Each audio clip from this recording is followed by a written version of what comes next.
And welcome everyone to South Huron Council meeting, February 17th, 2026. And welcome our staff who are here to provide us the best facts and information so that we make the best decisions on behalf of the residents and taxpayers of South Huron. And welcome our staff here who are, public here that are here to also support us. And welcome to members of council that are here this evening. Councillor Oak is not present, but we do have quorum, so we can proceed. So we'll ask everyone to please rise for Canada.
So again, welcome everyone. Please ensure your cell phones are turned off or on mute, with the exception of their volunteer firefighters, so they can leave theirs on.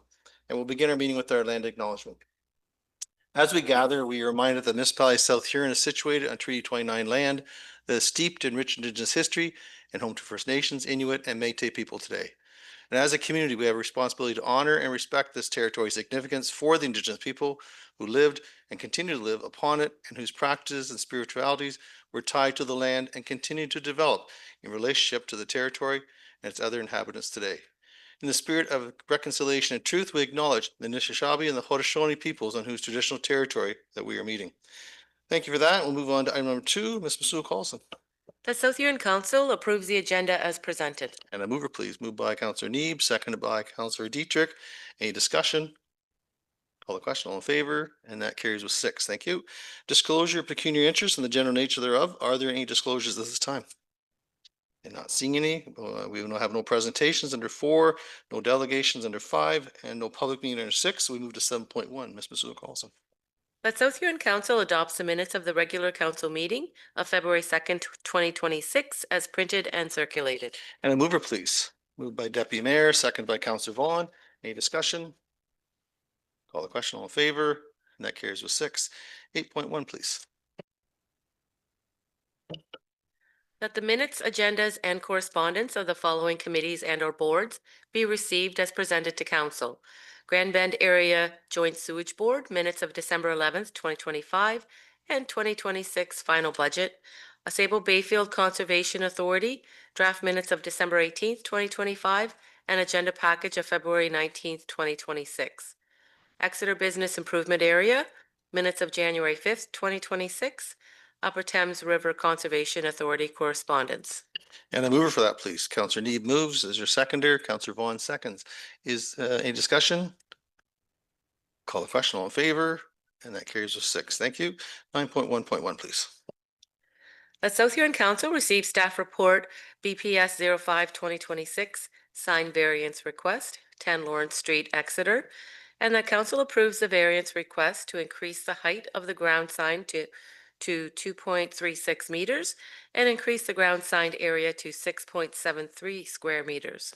And a mover for that, please. Moved by Councillor Neeb, seconded by Councillor McLeod-Haggett. Any discussion? Councillor Vaughan, go ahead, please. Yes, I have one question, and that is in terms of the actual sign. It's an electronic sign, and I'm wondering about the brightness because that's in a residential neighborhood. What is that about to be from a neighbor's perspective? Through the mayor, I did reach out to the company today to see if I could get some sort of response regarding the brightness. I did not. However, looking at the drawings or the design itself, it does look like it's two Lexan sheets with a laser cut vinyl plastic in between. So, and then lighting behind that. So I can't foresee it being extremely bright, but I can definitely put a caveat in the sign variants that brightness is within normal parameters or something on that line. But I don't know the lumens. I've requested to the company, like I said, but I did not get a response. Okay, thank you. Follow up, Counselor Vaughn? Yes, I'm really not very well versed in what a lumen is going to look like, or even if I had that number, what that would actually look like. But it is a residential neighborhood. It's not a commercial street that this is going on. So I don't know if putting a caveat in makes the most sense. I would just hate to see this be a bright sign that is going to be ongoing for like 7/24 and bother people from the neighborhood perspective, their sleep, whatever. I'd like to see us make sure that we're happy that it's kind of a dull sign, not a in-your-face sign. Okay, Counselor Neeps, do you have something? In the actual blueprints, it shows where the sign would be placed. Is it the lighting going to be north, south, or east, west? Because I think the other thing to keep in mind is in the parking lot, it appears like there's also going to be streetlights closer to the actual properties in the residential neighborhood rather than the sign. The sign seems to be further away. Yeah, through the mayor. So the sign will be oriented so that it would shine to the east and to the west. Okay, so basically the long length would be oriented north and south. And you're correct. There will be straight signs around there. I wouldn't anticipate that sign would be any brighter than the streetlights themselves. But one thing to be cognizant of is our sign bylaw doesn't speak to the brightness of a sign unless it's an animated sign. And then it does speak to that. But a sign like this, if it was within the parameters, then I would be able to issue that sign permit as of right. The parameters right now are just for height and for area, and that's including the entire brick structure around that sign itself. So what I'm saying is if they just had the sign itself on a couple pedestals or legs, then I would be able to issue that sign as of right, regardless of what they were providing for the lumens. So the topic under discussion is not the luminosity of it, it's the actual size of it. That's what the recommendation is. That's correct. Okay, any other further questions? Counselor Vaughn, you have something? Just a comment. Yes, I realize that the motion is all about the size of the sign.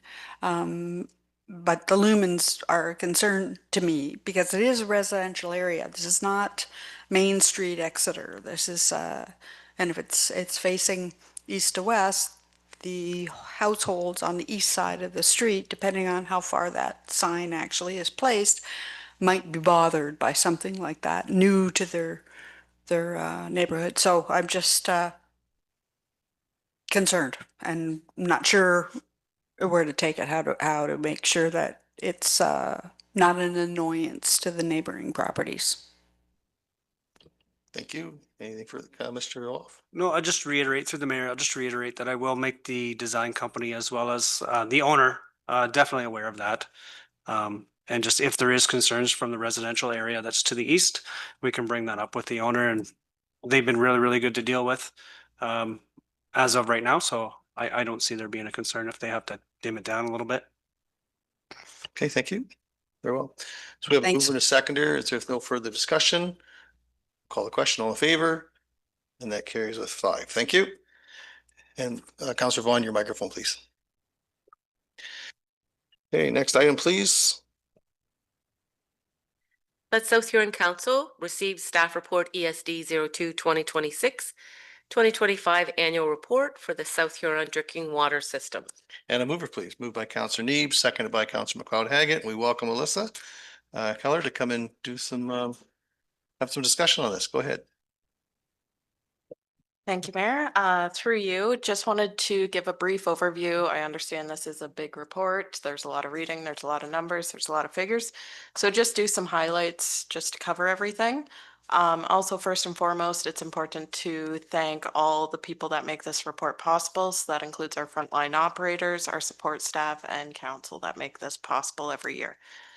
So just a quick overview once we get the slide up and going.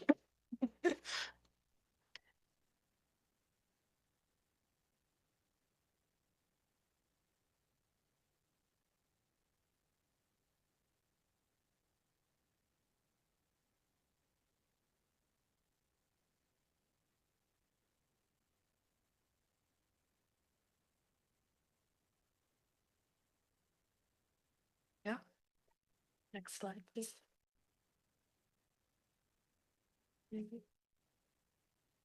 There we go. So we'll just start with a brief system overview. So the South Huron system services about 8,000 residents, and that includes Exeter, Stephen, and a few residents in Osborne Township. There is about 209 kilometers of distribution main within the municipality, with main sizes ranging from 50 millimeters to 400 millimeters. We have two booster pumping stations, the McNaughton Booster Pumping Station and the Crediton Booster Pumping Station, and two water towers, the Exeter Water Tower and the Huron Park Water Tower. The McNaughton reservoirs hold about 3,600 cubic meters. The Exeter Water Tower holds about 1,500 cubic meters, and the Huron Park Water Tower holds about 2,700 cubic meters. We also have a shared reservoir owned by the Lake Huron Water Supply Board at the airport and Huron Street intersection, and that is about 8,000 cubic meters. South Huron's source of water is the Lake Huron Primary Water Supply System, and we have 5 different connection points. Those are the North Exeter connection, the South Exeter connection, the Shipka connection, the B-Line connection, and the Dashwood connection. From the Lake Huron Primary Water Supply Plant, or Lake Huron itself, there is 93 meters of elevation between there and Exeter. That is a lot of elevation between that. It doesn't seem like that when you're driving it, but to the top of the water tower from Lake Huron, it's actually 130 meters. So that is why our system's set in different pressure zones. This helps us convey pressures up that 130 meters to the Exeter water tower. This is all separated by normally closed valves, automated valves, and obviously our booster pumping stations. Next slide, please. Thank you. So in 2025, the Ministry of the Environment, Conservation and Parks completed an inspection on January 16th, 2025. This covered the reporting period of 2024, so from January 1st, 2024 to December 31st, 2024. The focus of the inspection was to review applicable documents, including the Drinking Water Works Permit, the Municipal Drinking Water License, Form 1s, Form 2s, logbooks of our licensed operators, also their training, SCADA reports, laboratory results, adverse water quality incidents, and new water main commissioning. During that inspection, the South Huron water system was found in full regulatory compliance and subsequently received an inspection rating of 100%. This is South Huron's 16th consecutive year in the highest percentile and the 14th time South Huron has received a 100% inspection rating. Next section. Thank you. So under water quality and testing, in 2025, 377 regulated bacteriological samples were taken. Each of these were tested for E. coli, total coliform, and heterotrophic plate count. Based on our historical lead sampling results, the South Huron distribution system is exempt from community lead testing, but we do still require lead testing every 3 years. In the off years, we complete alkalinity and pH testing. Overall, though, the lead risk for the South Huron drinking water system is very low. The Exeter PUC removed the remaining lead services in the 1990s, and the Stevens system is primarily constructed of PVC or poly. As for adverse water quality incidents in 2025, there was one lead sample from a private residence that yielded an exceedance of lead. After investigation into the property, a private lead service was discovered on the homeowner's side. so past the municipal curb stop. The homeowner was notified and proper paperwork was filed with the Ministry of the Environment, the Conservation and Parks, and the Huron-Perth Health Unit. The second adverse water quality incident was a result of a Category 2 water main break. During a water main break, there are two categories that decide the next steps for action. Category 1 entails having a air gap between the water main break or maintaining positive pressure during the make. This ensures that contamination cannot occur or cannot flow back into the mains. Category 2 covers all other aspects of water main breaks, such as loss of pressure, possible contamination, or very large breaks. The second AWQI was a temporary water main break that was hit during construction by a dozer, resulting in a large water main break and loss of pressure. Proper notification was filed with the Ministry of the Environment, Huron-Perth Public Health, and the Spills Action Center, resulting in an isolated boil water advisory for residents of the temporary water main. The temporary water main was tested, bacteriological results were received and passed, and the boil water advisory lasted 3 days. The third AWQI was a routine bacteriological sample that yielded a result of 13 total coliform. The bacteriological sample was taken from an outside tap and resampled once again, resulting in cleared bacteriological results. And once again, proper notification paperwork was filed with the Ministry of the Environment, Huron-Perth Public Health, and the Spills Action Center. Thank you. Water main breaks and service leaks. In 2025, there was a total of 13 water main breaks and service leaks. The causes included blowouts, ring breaks, and tapping saddle failures. There is a declining trend that's important to note of water main breaks in our system. This is due to the active rural water main replacement program going on and also the street reconstruction program going on in Exeter. Historically, the Stephen distribution system is prone or was prone to leaks and breaks. This is due to the lower grade material and substandard installation practices. Maybe. And summaries of quantities and flow rates. Flow rates for the Exeter area continues to indicate that the system operates at about half of the design capacity for the Exeter Hensel pipeline, with significant capacity for growth and development. In the Stevens system, the Crediton booster pumping station rarely exceeds 50% of the design capacity. We'll touch on this in the next slide. Perfect. Operational constraints. So we changed it up, added this topic just to highlight some of the exciting features of our system. So on July 24th, 2025, the Huron Park Tower sustained a lightning strike to the tower. This subsequently eliminated all our flow meter control and our level control. So it is essential to have level control to fill a tower. The Huron Park Tower is filled off the Crediton booster pumping station. So without level control, we can't see how much water is in there, how to fill it. Our instruments can't fill it themselves.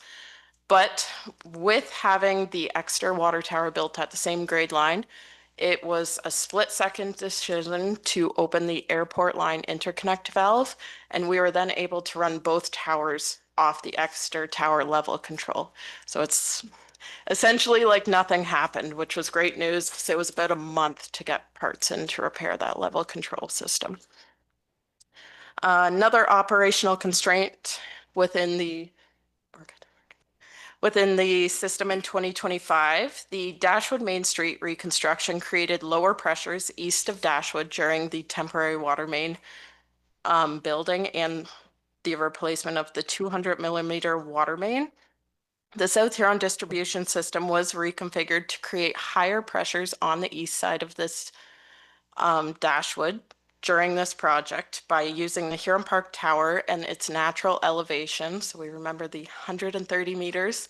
So to be able to use that coming back to Dashwood to create higher pressures on the east side of Dashwood, this meant that we were utilizing the Huron Park Tower filling it with the Exeter Hensel pipeline and pushing it back into the Stevens system during the entire summer.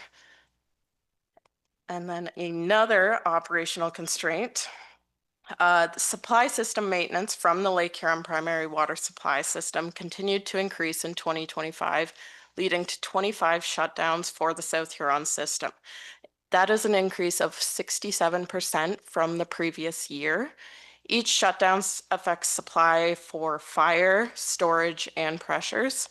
The system is resilient, and like I said, we do have a lot of storage in terms of capacity, but there is times last year that we did reach low levels during these shutdowns. The system continues to struggle to provide the lakefront and the surrounding communities water during these shutdowns, and it is good to note that we have a great relationship with our neighbors at Lambton Shores to be able to provide that, because we have no direct connection to that system and no storage. The planned future construction of an interconnecting water main between the Shipka pressure zone and the Lakeshore pressure zone will help address this issue and provide a reliable emergency backup feed to the Lakeshore area. As well, in 2025, we made significant upgrades to the system to create a better operator interface during this increase of shutdowns. So this included remote valves, remote operation to allow the interchange of these shutdowns and turnovers of these pressures and systems. To prepare for a shutdown, it's important to note it does take a lot of time. It's usually the day before we're changing set points on our towers. We run our towers up to the high level just to make sure we can get a little extra water in those towers. And then if the shutdown occurs through the middle of the night, we're often in turning valves, changing over water direction and flow. And this always happens without the general public knowing. That's how we like to have it. And the last operational constraint to note is the pressures within the system. So in August of 2025, this started to be an increasing trend. So the supply from the Shipka connection point began seeing lower than normal pressures, followed by pressure surges. These drops and surges were often far too quick for protective equipment that we have there, such as pressure reducing valves, to react, and it would lead to overpressurization of the South Huron distribution system. During the overpressurization, the emergency response would be required from the South Huron staff to cut off supply from the Lake Huron primary water supply system with a confined space entry into the Shipka chamber. Discussions are being had with the regional water supply staff and contract operator to try to resolve this problem. So that is still outstanding, but. And final slide. And that is everything. Well, that's a really good report, Alyssa. Thank you very much. It's well done. You certainly know your numbers, and we're in good hands for sure. And we always must acknowledge that our water and wastewater infrastructure is the largest and most important public asset that we own. And we always have to invest in that every day. And if we don't, we're going to have problems like they see in different parts of the world, but they don't have fresh water. So we can never take that for granted. So thank you and your staff for everything you're doing. Any comments, questions? Councilor Neeb, go ahead, and then Councilor Dietrich. Yep, thank you, Mayor Finch, and just want to extend my compliments on the 100% on your final inspection, as well as 100 or 0% on the risk rating too, which I think is important to highlight. And the one thing that I realized when I was sitting on the committee a few years ago, doing the audit, was the amount of times that staff are on call 24/7, whether it's 2 o'clock in the morning and, a main has burst. So thank you for your dedication to that. And it's also worth highlighting, I think, for all of us, and give ourselves a big pat on the back, as well as a pat on the back of every other councillor and mayor in the last 20 or 30 years, that we have all of these contingencies in place. Everything isn't perfect yet, obviously, with what's going on in the Lakeshore, and we still have some work to do with upgrading some of that old infrastructure in different parts of the municipality. But the fact that we can shut down towers and different places to redirect water where it's needed, when it's needed, I think we take for granted that we have that access to water. And some of our neighbors, when the water goes off, it's it's off. And that's not just our neighbors, that's in other places across Ontario. So we're very fortunate to have those contingencies and that infrastructure and the knowledge that you and your team brings to that. So thank you. Thank you, Councillor. Councillor Dietrich, go ahead, please. Thanks to the chair. I can see where Don taught you very well. My question is here, on the repairs that you made, is that mostly older lines or the chain's only as strong as its weakest link? Through you, Mayor Finch, it is mostly on older lines. We're not seeing the breaks on newer lines. This stems from the improper install to poor quality material. That's why we have the active rural water main replacement and the active street reconstruction projects in Exeter. Any comments? Deputy, go ahead, please. Thank you. That's a good report. It's nice to see that 100% again. Just one question. You said there was 13 water main breaks. So do you have a number for the service breaks and the number for the water breaks? Do you have them separated? If not, I can get them at a later date. That's fine. I would just be interested in having them if that's Through you, Mayor Finch, I don't have them right in front of me, but on the big report, they are separated in there. okay. Thank you. Yep, no problem. Thank you. If there's no further questions, we thank your staff again. Listed like that's just phenomenal. That have that high percentage rate, 100%. Like that's perfect. And I think the public really needs to know that they never have to think twice when they turn their tap on. And I think that's kudos to you and your team for your leadership. So, and the vision of Mr. Guyverson, of course, over the years, he had a big role to play, I know, and the rest of the staff that were under him as well. So thanks again. We have a mover and a seconder. If there's no further discussion, I'll call the question. All in favor? And that carries with 6. And Sue Carlson? That South Huron Council received staff report ESD 03-2026, the 2025 Federal Wastewater System Effluent Reporting for the Exeter Wastewater Treatment Facility for information. And a mover for that, please. Councillor Need moves. Is your seconder? Councillor Deputy Mayor, sorry, Councillor Vaughn. We'll go with Councillor Vaughn then. I saw your hand go up. If there's any discussion, call the question. All in favor? And that carries with 6. Thank you. Next item, please. 9.3.3. That South Huron Council received staff report ESD 04-2026, the 2025 mandatory reporting of commercial and industrial water consumption information to the Ministry of Environment and Environment Conservation and Parks for information. And a mover for that, please. Moved by Councillor Neeb, second by Councillor McLeod Haggett. Any discussion? Call the question. All in favor? That carries with 6. Thank you. 9.4, please. That South Huron Council received staff report CR 01-2026, Community Safety Wellbeing for Huron, 2025 Year in Review, and 2026 to 2029 Action Plan. And that South Huron Council approves the 2026 to 2029 Community Safety and Wellbeing Plan, Action Plan, and Allocation as presented. And a mover, please. Moved by Councillor McLeod Haggett, seconded by Deputy Mayor. Any discussion? Call the question. All in favor? And that carries with 6. Thank you. 9.4.2. The South Huron Council received staff report ITSI 01-2026 Annual Communications Update for information. And a mover, please. Moved by Councillor Neeb, seconded by Councillor Vaughn. Any discussion? Councillor Neeb, go ahead, please. Just want to give my congratulations to Scott on all the work on the communications front. I know there's a lot of engagement with our website and with social media. The one thing too I'll commend to staff on is the responses on social media and online. It's very quick, and I think that's very positive for getting the right information out to the public. And I think that's incredibly important that we do that. Sometimes as counselors, we can't really respond on social media. And so it's nice that we have staff that are able to provide information directly from the source. So just wanted to pass that on. Thank you, Mr. Neeb. Any other comments? Okay, not seeing any. We have a mover and a seconder. Thank you, Mr. Curry. There's no further discussion. I'll call the question. All in favor? And that carries with 6. Thank you. Next item, please. We're on to number 10, I believe, are we not? Notice the motions? Are there any notice the motions you're aware of, Madam Clerk? None that I am aware of. Okay, thank you. Items for discussion, rising from previous meetings under 11. Number 12, new business. Is there any new business at this time? Not seeing any. Mayor and councillor comments and announcements. Are there any comments and announcements at this time?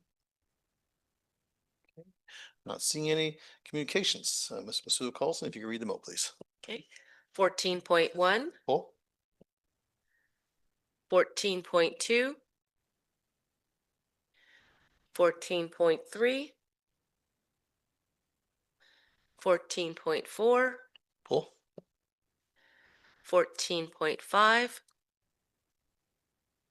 14.6, 14.7,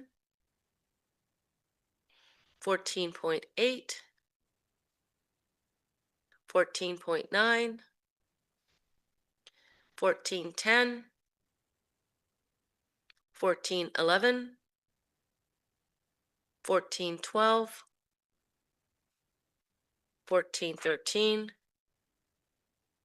14.14, and that's point 1 and point 2. Okay, 14.1, just looking to see if council would like to support this request. Councillor Deeb and Councillor Dietrich, were you raising your hands to second it? Okay, very well, thank you. And we'll ask the clerk to prepare that.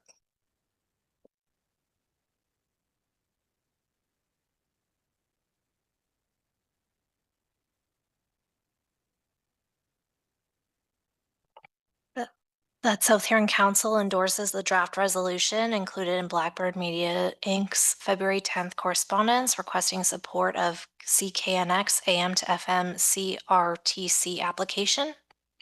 So moved, Councillor Deeb. So moved. Councillor Dietrich seconds, thank you. Any discussion?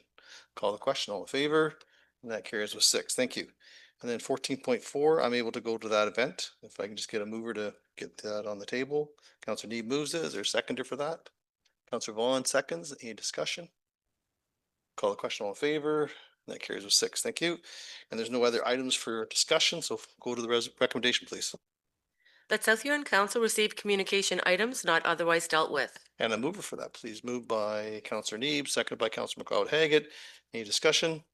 Call the question, all in favor? It carries with 6, thank you. No closed session, therefore no report from closed session, but 17.1, please. That South Huron Council gives first, second, third, and final reading to bylaw 10/2026, being a bylaw to authorize entering into a mutual drain agreement with Tom Hayter for the Hugh Drain Municipality of South Huron. And a mover for that, please. Moved by Deputy Mayor, seconded by Councillor Vaughn. Any discussion? Call the question, all in favor? That carries with 6. 17.2, please. That the South Huron Council give first, second, third, and final reading to bylaw 11/2026, being a bylaw to authorize the execution of a limiting distance agreement between Robert Cameron Barton and Lindsay Joy Barton, John Michael Rosenberg, and the Corporation of the Municipality of South Huron for the properties legally described as Part Lot 15, Concession 3 Osborne, as in R63998 and R61533, together with R63998 in the municipality of South Huron in the county of Huron, being all of PIN 41268-0014, as in and Part Lot 15, Concession 3 Osborne, as in R240005, save and except Part 1, 22R7033, subject to R240005 in the municipality of South Huron, in the county of Huron, being all of PIN 41268-0091. You don't want that right again. Is there a mover for that, please? Mover was moved by Councillor Neeb, second by Councillor McLeod Haggett. Any discussion? Call the question, all in favor? That carries with 5. Thank you. 7, and where are we at now? That does, Okay, go ahead. that South Huron Council gives first, second, third, and final reading to bylaw 12/2026, being a bylaw to authorize entering into an agreement with Rodeo Management Group, Inc. for the provision of the rodeo performances at the 2026 annual Exeter Rodeo event. Moved by Deputy Mayor, second by Councillor McLeod Haggett. Any discussion? Call the question, all in favor? And that carries with 6. 17.4. That South Huron Council gives first, second, third, and final reading to bylaw 13/2026, being a bylaw to repeal bylaw 23, 1993, which designated 12 Victoria Avenue East, Crediton, Plan 211, Part Lot 5, Stephen Ward, Municipality of South Huron, as being of architectural and/or historical value or interest. And a mover, please. Counselor McLeod Haggett moves, second by Counselor Vaughn. Any discussion? Counselor Neeb, go ahead. Yep. Thank you, Mayor Finch. And just reading the recommendation, I'm just looking around to council as to whether or not they can say how this property is not of architectural and/or heritage value or interest. Okay, thank you. Any comments from members of council? Okay, not seeing any. We have a mover and a seconder. If there's no further discussion, call the question. All in favor? And that carries a 5. Thank you. 17.5. That South Huron Council gives first, second, third, and final reading to bylaw 14, 2026, being a bylaw to dedicate certain lands as part of the public highway. And a mover for that, please. Counselor Neeb moves, seconded by Deputy Mayor. Any discussion? Call the question. All in favor? And that carries with 5. Thank you. Confirming, please. That South Huron Council gives first, second, third, and final reading to bylaw 15, 2026, being a bylaw to confirm matters addressed at the February 9th, 2026 joint council meeting with Perth South, the February 11th, 2026 special and public meeting, and the February 17th, 2026 council meeting. And a mover, please. Moved by Counselor Neeb, seconded by Counselor Vaughn. Any discussion? Call the question. All in favor? And that carries with 6. 19, please. The South Huron Council hereby adjourn at 6:36 p.m. to meet again on March 2nd, 2026 at 6 p.m. or at the call of the chair. Moved by Deputy Mayor, second by Counselor Neeb. No discussion. Call the question. All in favor? That carries with 6. Thank you, everyone, and thank you to the public who were able to join us this evening.